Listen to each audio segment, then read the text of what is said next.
నమస్తే, welcome to our channel. నేను సౌజన్య. తెదేపా అధ్యక్షులు చంద్రబాబును ఉద్దేశించి సీఎం జగన్మోహన్ రెడ్డి చేసినటువంటి కొన్ని అనుచిత వ్యాఖ్యలకు సంబంధించి ఈసీ ఆగ్రహం వ్యక్తం చేసింది. ఇదంతా కూడా చూసుకున్నట్లయితే ఎన్నికల కోడ్ని ఉల్లంఘించినట్లే అని నిర్ధారించుకుని కూడా కొన్ని నోటీసులు కూడా జారీ చేస్తున్నారని వార్తలు వినిపిస్తున్నాయి. మరి అంశానికి సంబంధించి మనతో మాట్లాడడానికి, వారి విశ్లేషణని మనతో పంచుకోవడానికి ఈరోజు మనతో పాటు ఉన్నారు సీనియర్ పొలిటికల్ అనలిస్ట్ అంకంరావు గారు ఉన్నారు. వారితో మాట్లాడదాం. నమస్తే అండి. నమస్తే సౌజన్య గారు. తెదేపా అధ్యక్షులు చంద్రబాబుపై జగన్మోహన్ రెడ్డి చేసినటువంటి కొన్ని అనుచిత వ్యాఖ్యలపై ఈసీ ఆగ్రహం వ్యక్తం చేసింది, నోటీసులు కూడా జారీ చేసింది అని చెప్పిన వార్తలు వచ్చాయి. నోటీసులు జారీ చేసిన తర్వాత కూడా ఆ అనుచిత వ్యాఖ్యలు జగన్మోహన్ రెడ్డి మళ్ళీ కంటిన్యూ చేశారనేది కూడా ఉంది. సో దీని గురించి మీరేమంటారు?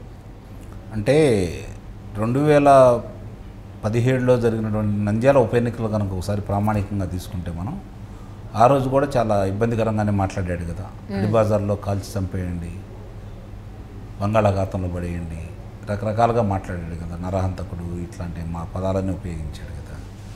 ఎన్నికల సంఘం ఇప్పటి వరకు కేంద్ర ఎన్నికల సంఘం ఇలా దుర్భాషలాడే వాళ్ళని, అభ్యంతరకరమైన పదప్రయోగం చేసేవాళ్ళని ఎంతమంది మీద ఇప్పటి వరకు చర్యలు తీసుకుంది? అదే ధైర్యం కదా ఈ రాజకీయ నాయకులకి. వాస్తవంగా ఈరోజు చూసుకుంటా ఉంటే ఆ రోజే ఆయన తిరిగి 2019లో ఎన్నికల్లో పాల్గొనకుండా చేయాలి, అంత తీవ్రమైన పదజాలం ఉపయోగించాడు కాబట్టి. మరి ఆ రోజు ఏం చేసింది? ఈరోజు ఏదో జరుగుతుందని చెప్పి మనం ఊహించుకోవాల్సిన అవసరం ఉంటుందని అయితే నేను భావించట్లేదు. సర్వసాధారణం అయిపోయింది. ఈరోజు ప్రతి వాళ్ళు కూడా మాట్లాడతారు, ఎన్నికల సంఘం వివరణ కోరిద్ది, వివరణ ఇచ్చిన తర్వాత వాళ్ళని మీరు ఎన్నికల్లో పాల్గొనడానికి వీల్లేదు, మీరు తీవ్రమైన వ్యాఖ్యలు చేశారు కాబట్టి మిమ్మల్ని ఎన్నికల్లో పాల్గొనకుండా మేము నిరోధిస్తున్నాము, మిమ్మల్ని బహిష్కరిస్తున్నామని చెప్పి అయితే ఎక్కడా లేదు కదా, ఎక్కడా చూడట్లేదు కదా. దానికి ఏదో ఒకటి వివరణ ఇస్తారు. ఆ తర్వాత ఎన్నికలు అయిపోయి అధికారంలోకి వస్తే దాని గురించి పట్టించుకోరు, అధికారం లేకపోయినా పట్టించుకోవట్లేదు. నిజంగా గనక ఎన్నికల సంఘం వాళ్ళకున్నటువంటి అధికారాలని సరిగ్గా వినియోగిస్తే ఇలాంటి అవాకులు చవాకులు ఎవరు పేలకుండా ఉంటారు. వాళ్ళని సరైన విధంలో ఎవరో అంటే అధికారంలో ఉండేవాళ్ళు వాళ్ళని నియంత్రిస్తున్నారు, వాళ్ళకు అనుకూలమైన విధంగానే వాళ్ళని పనిచేపిస్తున్నారు, చర్యలు తీసుకొని చేస్తున్నారు. కాబట్టి ఇలాంటి మాటలు ప్రతిసారి వస్తూనే ఉన్నాయి, ప్రతి ఎన్నికల్లో వస్తూనే ఉన్నాయి. దాన్ని ఇప్పుడు అంటే నా అభిప్రాయం మాత్రం చెబుతున్నాను, అది నిస్సందేహంగా తప్పు. చర్యలు తీసుకోవాలి. ఎవరు మాట్లాడినా, అది జగన్మోహన్ రెడ్డి గారు మాట్లాడినా లేకపోతే ప్రతిపక్షాలు మాట్లాడినా దాని మీద చర్యలు తీసుకోవాలి. కానీ జగన్మోహన్ రెడ్డి గారు విచ్చలవిడిగా ఇప్పటి వరకు కనీసం కొన్ని వందల సార్లు వాళ్ళ మీద దుర్భాషలాడుతూనే ఉన్నాడు. వయసు రీత్యా మాట్లాడుతున్నాడు, ముసలాడని మాట్లాడుతున్నాడు, నరహంతకుడని మాట్లాడుతున్నాడు, నరరూప రాక్షసుడని మాట్లాడుతున్నాడు, చంద్రముఖిలాగా వచ్చారని అంటున్నాడు, పశుపతిలాగా మాట్లాడుతున్నాడు, అలాగే కుటుంబ వ్యవహారాలు బయటికి తీస్తున్నాడు. ఇట్లా రకరకాలుగా మాట్లాడుతూ ఆయన్ని అవహేళన చేస్తూ ఆయన్ని చాలా ఇబ్బందికరంగానే మాట్లాడుతూనే ఉన్నాడు కదా. కానీ ఏ రోజు కూడా ఇప్పుడు పత్రికల మీద మాట్లాడుతున్నాడు, ప్రసార మాధ్యమాల మీద మాట్లాడుతున్నాడు, ఆయన అది కొనసాగిస్తూనే ఉన్నాడు. ఏమనుకుంటున్నాడంటే అన్ని వ్యవస్థల్ని ఇప్పుడు దాకా అదుపాజ్ఞంలో పెట్టుకొని వ్యవహరించాడు కదా, కాబట్టి నాకేమీ కాదు, నన్ను రక్షించే వాళ్ళు రక్షిస్తారనే భ్రమలో ఇంకా ఆయన ఉన్నాడని అయితే మనం భావించాల్సి వస్తుంది. దీని మీద కనుక చర్యలు కనుక తీసుకుంటే అప్పుడు దాని గురించి ఆలోచించాలి.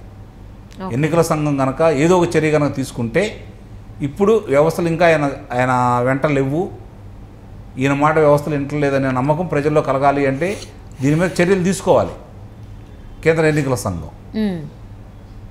ఇప్పుడు ఆయన జరుగుతున్న పరిణామాలన్నీ చూసుకుంటా ఉంటే ఇప్పటి వరకు ఈ నిన్న జరిగినటువంటి పెన్షన్లకు సంబంధించి చనిపోయారు కదా వృద్ధులు కొంతమంది, దాన్ని లోతుపాతులు తీసుకున్నా కూడా వాళ్ళు చేస్తున్నట్టే కనపడుతుంది కదా చాలా వివరంగా. దాన్ని చూడాల్సింది ఎవరు? ఆపద్ధర్మ ప్రభుత్వం ఉండగా సిఎస్ గారు, చీఫ్ సెక్రటరీ గారు. మరి ఆయన ఏం చేస్తున్నాడు? ముందు జాగ్రత్త చర్యలు తీసుకోవాల్సింది ఆయన కదా. అంటే ఇంకా కూడా జగన్మోహన్ రెడ్డి గారి అధిపాజ్ఞంలో వీళ్ళందరూ పనిచేస్తున్నారు, చర్యలు వాళ్ళ మీద కూడా తీసుకోవాలి. వాళ్ళు కూడా ఉల్లంఘించినట్టే కదా. కాబట్టి ఇవన్నీ కూడా తీవ్రంగా పరిగణించి ఎన్నికల సంఘం కనుక తగు చర్యలు తీసుకుంటూ ఉంటే ఎక్కడో సాట దీనికి అడ్డుకట్ట పడుతుంది. సో జగన్మోహన్ రెడ్డికి అయితే కోడ్ ఉల్లంఘించారు కాబట్టి నోటీస్ ఇచ్చారు అని అయితే తెలుస్తోంది ఈసీ. బట్ నోటీస్ ఇచ్చిన తర్వాత కూడా సేమ్ చంద్రబాబుకు సంబంధించి సేమ్ అవే వ్యాఖ్యలు చేశారు జగన్మోహన్ రెడ్డి అనేది కూడా ఉంది. సో అంటే కూటమిలో భాగమైనటువంటి బీజేపీ ఇప్పుడు కేంద్రంలో ఉంది కాబట్టి అక్కడి నుంచి ఏమైనా ఆదేశాలు ఏమన్నా, అంటే ఢిల్లీ నుంచి ఏమన్నా ఆదేశాలు ఏమన్నా రావచ్చా? కొంచెం కఠినంగా వ్యవహరించండి ఎవరైతే కోడ్ ఉల్లంఘించారో వారిపైన, ముఖ్యంగా జగన్మోహన్ రెడ్డి గురించి మనం మాట్లాడుకున్నట్లయితే ఢిల్లీ నుంచి ఏమన్నా ఆదేశాలు వచ్చేటువంటి అవకాశాలు ఉన్నాయనుకోవచ్చా? ఢిల్లీ స్థాయి నాయకులు మాట్లాడుతున్నారు, గల్లీ స్థాయి నాయకులు కూడా అదే విధమైన పదప్రయోగాలు ప్రయోగిస్తున్నారు కదా.